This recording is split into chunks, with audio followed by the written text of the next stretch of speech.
तो दोस्तों आज हमारे कंप्यूटर में एक न्यू प्रॉब्लम आया है जहां पर हमारे बायोस की स्क्रीन स्टील हो चुका है। बायोस की स्क्रीन नहीं बोलूंगा, यहाँ पर हमारे मदरबोर्ड के जो कंपनी और मदरबोर्ड के जो कंपनी के जो लोगो और वगैरह वगैरह है वो स्टील हो चुका है।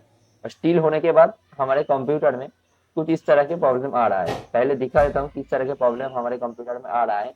तो देखिए यहाँ पर हमारे यहाँ पर प्रिपेयरिंग ऑटोमेटिक रिपेयर नाम के एक मैसेज आ रहा है और लोडिंग हो रहा है। लोडिंग होने के बाद हमें कुछ इस तरह से मैसेज कंप्यूटर में आ रहा है। यहाँ पर दिखा रहा है चूज एन ऑप्शन और मल्टीपल ऑप्शन। तो इस प्रॉब्लम को आज इस वीडियो में सॉल्व करके दिखाएंगे। तो उसके लिए आपको जाना पड़ेगा ट्रैवल सूट वाले ऑप्शन पर। तो चलिए हम ट्रैवल सूट वाले ऑप्शन पर चले जाते हैं। उसके बाद हमें जाना पड़ेगा एडवांस ऑप्शन पर। तो एडवांस ऑप्शन में आ चुके और चले जाएंगे कॉमन प्रॉम्प्ट पर। तो कॉमन प्रॉम्प्ट के मदद से कमांड की मदद से इस प्रॉब्लम को सॉल्व करने की कोशिश करेंगे।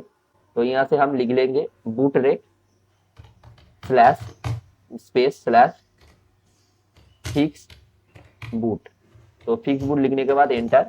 तो हमें 4 तरह के कमांड्स को लिखना पड़ेगा। उसके बाद हम लिखेंगे फिक्स एमबीआर।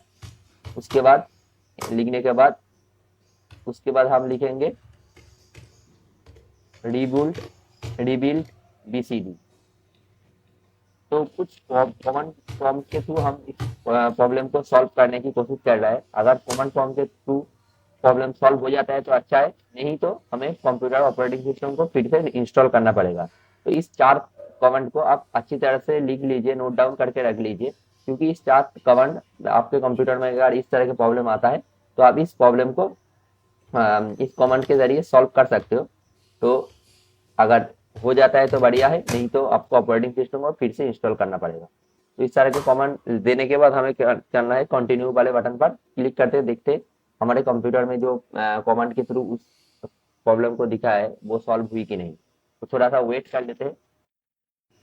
तो देखिए दोस्तों, यहाँ पर मैं क्लियर कट बता देता हूँ, ये हमारे एक्सपीरियंस के थ्रू कह रहा है। तो इस तरह के प्रॉब्लम हमें जब भी आता है तो हम इस 4 कमांड या 3 कमांड के जो दिखा रहा है देर पहले, उन 3 कमांड को दे के हम सॉल्व करने की कोशिश करते हैं। तो उस 3 कमांड के जरिए अगर प्रॉब्लम सॉल्व हो जाता है तो अच्छा है, अगर नहीं होता है तो हमें फिर से ऑपरेटिंग सिस्टम को इंस्टॉल करना पड़ता है। तो देखिए दोस्तों, हमारे कंप्यूटर में अब ऑपरेटिंग सिस्टम लोड होना स्टार्ट हो चुका है। तो इसके मतलब हमारे कमांड सही तरह से काम किया है। तो उस कमांड को अब अच्छी तरह से नोट डाउन करके रख लीजिए।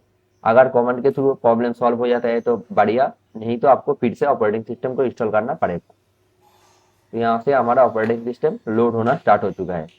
तो देखिए दोस्तों, बेसिकली उन 3 कमांड को कुछ देर पहले हमने दिया है। उन कमांड को देने का मतलब यही है, उन 3 कमांड में हमने क्या क्या कमांड दिया है, बूट कमांड दिया है, एमबीआर कमांड दिया है और बीसीडी कमांड दिया है। उन 3 कमांड ऑपरेटिंग सिस्टम के मेन कमांड में से माना जाता है। उन 3 कमांड को हमने दिया है, इसका मतलब उस 3 कमांड को हमने रीसेट किया है। रीसेट मतलब रीसेट बोल सकते हो, या उसको फिक्स करने की कोशिश किया है। उन फिक्स करने की वजह से हमारे कंप्यूटर में फिर से ऑपरेटिंग सिस्टम लोड हो चुका है।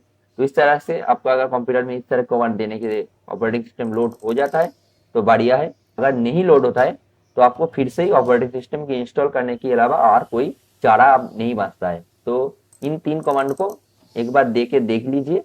अगर हो जाता है तो बहुत ही बढ़िया है, अगर नहीं होता है तो ऑपरेटिंग सिस्टम को फिर से आपको इंस्टॉल करना पड़ेगा। तो शायद दोस्तों इस वीडियो से आपको एक और नई प्रॉब्लम को सॉल्व करने की उपाय मिल चुकी है। इस तरह के हम और भी वीडियो लाते रहेंगे इस कोर्स के अंडर, जहां पर हम और भी न्यू न्यू प्रॉब्लम को सॉल्व करते रहेंगे। तो चलिए मिलते हैं नेक्स्ट वीडियो में, तब तक के लिए जय हिंद।